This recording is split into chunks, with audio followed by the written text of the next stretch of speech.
ওই লন্ডন থেকে এক নতুন মুফতি এসেছে, জানেন বোধহয় আপনারা। সেই মুফতির দল নতুন জালেম, পুরাতন জালেমের ভাষায় কথা বলা শুরু করেছে। গতকাল ওই দলের মহাসচিব খুব দুঃখ করে বলেছেন, প্রধানমন্ত্রী শেখ হাসিনা ভারতে চলে গেছে, তার নাকি খুব কষ্ট হচ্ছে।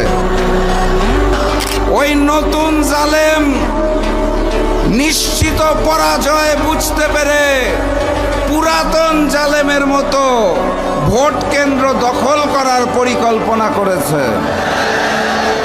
আমরা শান্তিপ্রিয়ভাবে জাতীয় নির্বাচন চাই, আমরা মারামারি গোলমাল চাই না। কিন্তু যদি কেউ করতে আসে তাহলে এক বিন্দু ছাড় দেওয়া হবে না ইনশাআল্লাহ।